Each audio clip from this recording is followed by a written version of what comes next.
It was one of those clear spring mornings, the kind that makes you forget your back still aches from the winter chill. I'd been up since 7, sipping lukewarm coffee in my kitchen while making a mental list of everything I had to pack. My lease was ending and I was finally downsizing after 23 years in the same place. It wasn't easy letting go of a home where memories clung to every chipped corner and worn cabinet handle, but I was ready, or so I told myself. The company had offered a moving stipend which helped, but it didn't come with extra hands. And I knew better than to try to lift heavy boxes on my own. I'd already pinched something in my shoulder last week from carrying my old printer down to the car. So when my boss Miriam called to check on how the move was going and casually offered to send her son over to help, I said yes before I really thought it through. I knew of Jason. We'd met once at a holiday event at the office. He brought his mother a new scarf and stayed mostly quiet, though I remembered thinking how striking he was. He had that quiet confidence some men grow into in their 30s, the kind that doesn't need to prove anything. A few polite exchanges, a handshake, and that was it. I didn't expect much when Miriam said he'd be over by 10 o'clock. At exactly 9:58 the doorbell rang. I opened the door and there he was, tall with that same calm energy, dressed in worn jeans and a faded flannel shirt. His sleeves were rolled up and he had a small tool bag slung over one shoulder. He smiled when I opened the door, a real smile, not one of those polite office ones. "Hi, Miss Harper, right?" he said, offering his hand again. "I'm Jason. My mom said you could use a bit of muscle today." I laughed, stepping aside. "Call me Diane." And yes, desperately. I may have overestimated my ability to move a lifetime of clutter by myself. He stepped in, looking around the living room, which was now dominated by stacks of half-packed boxes, some sealed, others still open with flaps sticking up like little paper wings. "You've done a lot already." "I've done all the easy stuff," I said. "What's left are the things I've been putting off, old files, books, photo albums." "The garage." Jason grinned. "Sounds like we're in for some dusty memories." He rolled up his sleeves a bit higher and got to work. I pointed out what needed lifting and packing, trying not to hover, but something about his presence unsettled me. Not in a bad way, but in a way that made me unusually aware of the quiet moments between us. Like when he handed me a framed photo that had slipped behind a cabinet. It was of me and my late husband back when we'd first bought this house. Jason looked at it a moment before passing it to me. "You look happy here." I nodded. It was a long time ago. He passed away 8 years back. "I'm sorry," he said gently. "That kind of loss, it never really leaves you, does it?" "No," I admitted, fingers tracing the edge of the frame. "It becomes part of you, like a second heartbeat." The moment passed quietly and we continued working, but something had shifted. There was a softness in how he looked at me after that, a kind of quiet respect I hadn't expected. We spent the next hour in the garage, sorting through boxes of old tools, paint cans, and things I hadn't touched in years. He found an old wood carving I'd forgotten about, a project I'd started in my early 40s and never finished. "You made this?" he asked, holding it up. It was rough, a little uneven, but not bad for a beginner. "I did. I used to love working with my hands. Life got in the way." He studied it a little longer. "You should get back into it. You've got an eye for form." It was such a small compliment, but it landed deeper than it should have. Maybe it was the way he said it, not like he was just trying to be polite, but like he genuinely meant it, like he saw something I hadn't shown in years. By noon we'd made real progress. The living room was almost cleared out and I insisted he take a break. I brewed fresh coffee and made us both turkey sandwiches, and we sat at the small table near the kitchen window. "So," I asked, trying to make casual conversation, "what do you do when you're not helping your mom's coworkers move house?" He chuckled. "I work freelance. Design consulting. Some architecture, mostly interior renovation. Small projects, nothing glamorous." "That explains the tool bag," I said. "You've got the hands of someone who builds things." Jason looked at me for a moment, his expression unreadable. "I like creating spaces that make people feel something. Not just functional but personal, like they belong." I nodded slowly. That's a rare thing these days. For a while we just sat in silence, eating and watching the wind stir the trees outside. I don't know what it was about that moment. The quiet, the sense of shared understanding, the way he looked at me not with pity but with interest, with presence. Then out of nowhere he asked, "Was it hard letting go of the house?" I didn't answer right away. Yes. But not for the reasons people think. It's not the walls or the yard or the floor plan. It's the ghosts. They're quiet but they don't like change. He smiled, not mocking, just thoughtful. Sometimes it takes someone new to make peace with the ghosts. That sentence stayed with me long after we returned to packing, long after he carried the last heavy box into the hallway. Even as he was getting ready to leave, dust on his shirt and a bead of sweat at his temple, I found myself not wanting the day to end. "Thank you again," I said, walking him to the door.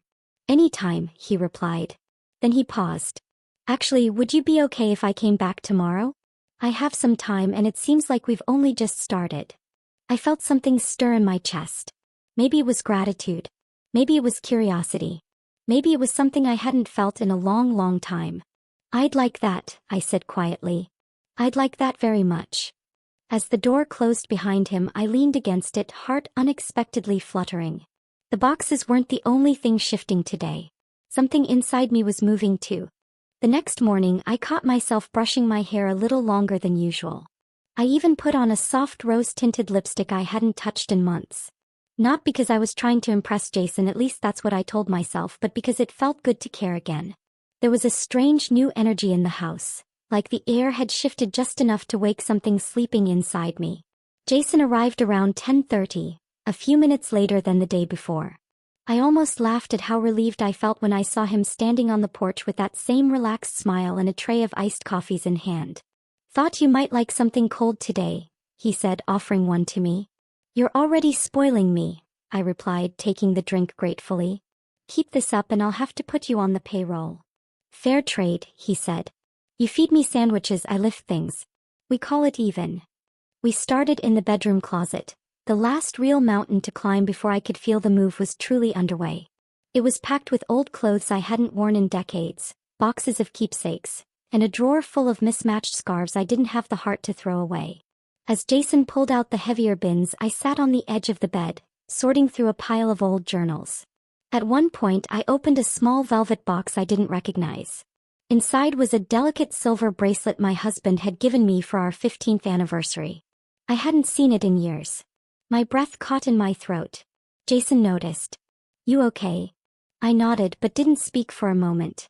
The bracelet felt cool and light in my palm, but the memory behind it carried a weight I hadn't expected. I turned it over and read the engraving on the back. "Still us. Always." "My husband gave me this the year before he died," I said finally, my voice softer than I intended. "We were in a rough patch. Work, health, life, it was all crowding in. And then one night he handed me this. No grand speech or anything. Just a quiet look and this bracelet." Jason sat beside me, not too close but near enough that I felt the warmth of his presence. "He sounds like he really saw you." "He did," I whispered. Even when I didn't see myself. We sat there in the quiet for a while, no rush, no need to fill the silence. That was something rare. A man who knew how to let silence be comfortable. Then he said something that caught me off guard. "You know, I never really saw my mom this way. As someone who had a life before me. Before work. Before being a mother." I turned to look at him. It's easy to forget, isn't it? That people have layers, that we weren't always the roles we play. He nodded slowly. "Maybe that's what I like about helping you move. It's not just boxes. It's stories. Pieces of who you were and who you still are." There was a tenderness in his words that wrapped around my chest and settled there. I didn't quite know how to respond, so I smiled and handed him a box of old records. "If you want to know who I was, this might help." He laughed, flipping through the stack. "Fleetwood Mac, Joni Mitchell, Carole King. You've got taste. You think I'd be the kind of woman who packed up her music last?" I teased. He looked at me, then really looked, and said, "I think you're the kind of woman who saved the most important parts for last." Something in the way he said it made my cheeks warm. I wasn't used to being seen that way anymore, not just as someone's employee or neighbor, but as a woman with a whole history behind her. We worked for a few more hours, each moment feeling a little more familiar, a little more shared. At one point, while reaching for a box on the top shelf, I lost my balance just slightly. Jason caught me by the waist, steadying me before I could stumble. For a second we were face to face, close enough that I could see the flecks of green in his hazel eyes. He didn't let go right away. "Neither did I." "Careful," he said, his voice low. "You don't want to get hurt." "I'm fine," I murmured, but the truth was I wasn't so sure. There was something fragile in that moment, not just physical closeness but something deeper, emotional, and it scared me more than I wanted to admit. Later as we sat down for lunch I caught him watching me. Not in a way that made me uncomfortable, but in a way that made me feel wanted, like I was still visible in a world that often looked past women like me. "You have a very calm energy," I said, breaking the silence. He smiled. "It's a defense mechanism. I overthink everything, so I try to at least look calm on the outside." "That's a good trick," I said. "You should teach it to me." He laughed. "Somehow I think you've got more strength than you let on." The compliment lingered between us. I didn't deflect it the way I usually did. I let it settle, absorb, warm me from within. By the time he was packing up to leave, the sun had dipped lower, casting golden light through the blinds. He paused at the door, turning back toward me. "I'll be around tomorrow if you still need help." "I do," I said softly, "but not just with the boxes." Jason held my gaze, something unsaid flickering in his eyes. "And I'll see you tomorrow."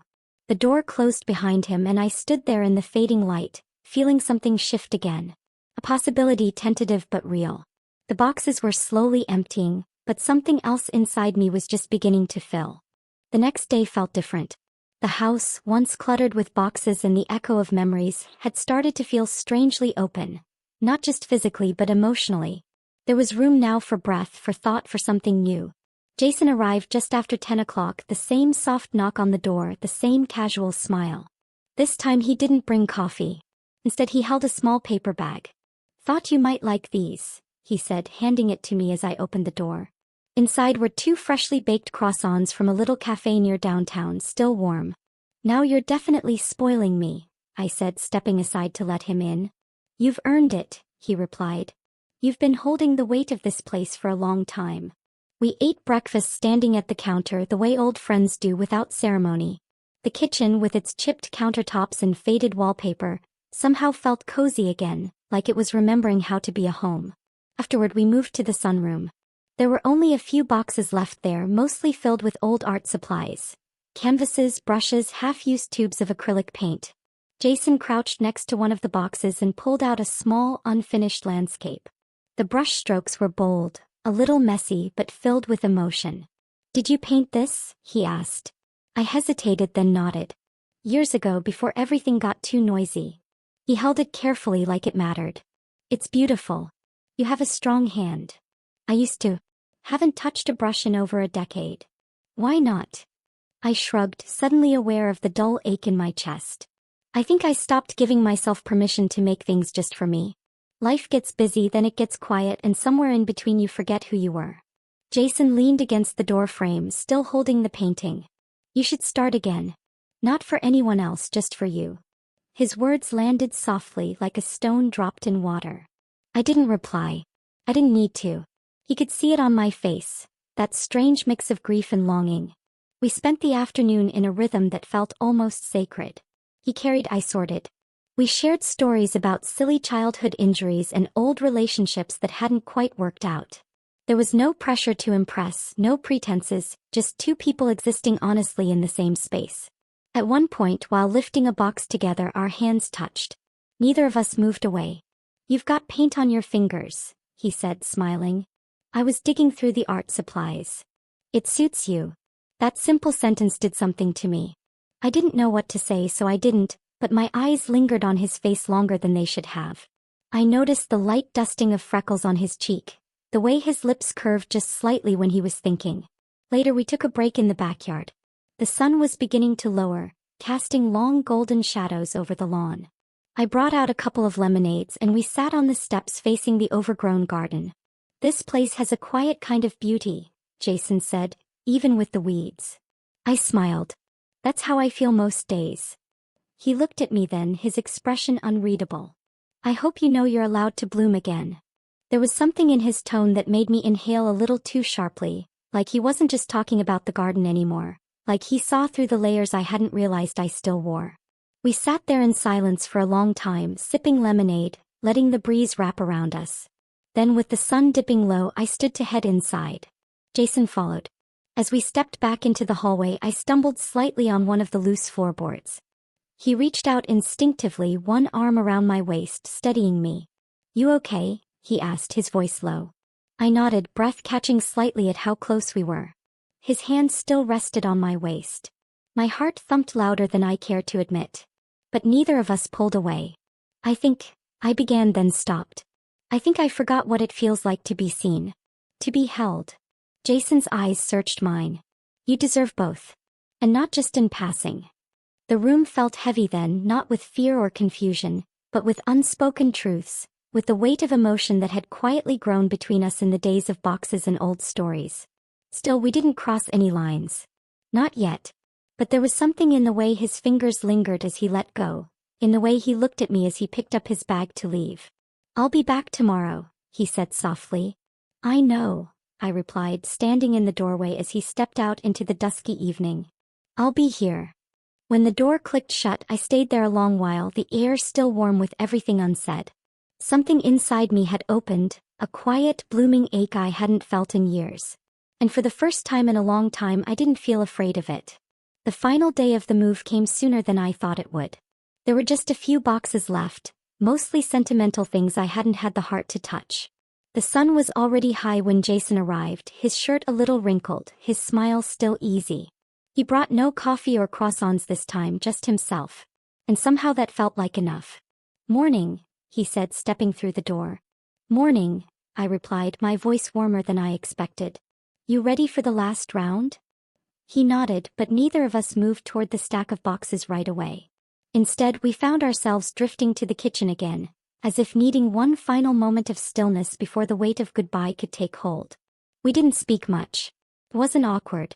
It was full, like the air around us held all the things we hadn't dared to say aloud. After a few minutes, we finally returned to the living room. I gestured to a box by the window. That one's full of old letters. From friends, from my husband, even from myself when I was younger. I haven't opened them in years. Jason crouched beside it, running a finger along the edge. Letters are time machines. You ever read one and forget what year you're standing in? All the time, I said with a quiet smile. He looked up at me then, his gaze lingering. You're not the same woman who stood in this room a few days ago. I tilted my head slightly. No. He stood, his voice low. No.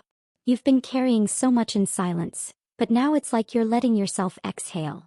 I blinked, surprised by how accurate that felt, like he'd watched my heart slowly unfolding without saying a word until now. Jason took a deep breath. I've been thinking about something. About you.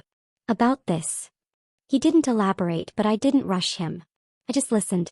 I didn't expect this to happen, he said. I thought I was helping my mom's coworker with a few boxes. But then I met you and you weren't what I expected. I swallowed gently. What did you expect? I don't know. Someone grateful maybe. Kind.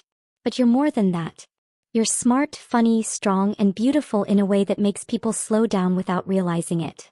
I felt heat bloom in my chest, spreading outward. It had been years since someone spoke to me like that, not just with flattery but with truth, with clarity. I stepped closer to him, my fingers brushing the side of a box. And what do we do with this now? He looked at me for a long, silent moment. We don't rush it. We don't label it. We just give it room to exist, whatever it is. I nodded. That felt right.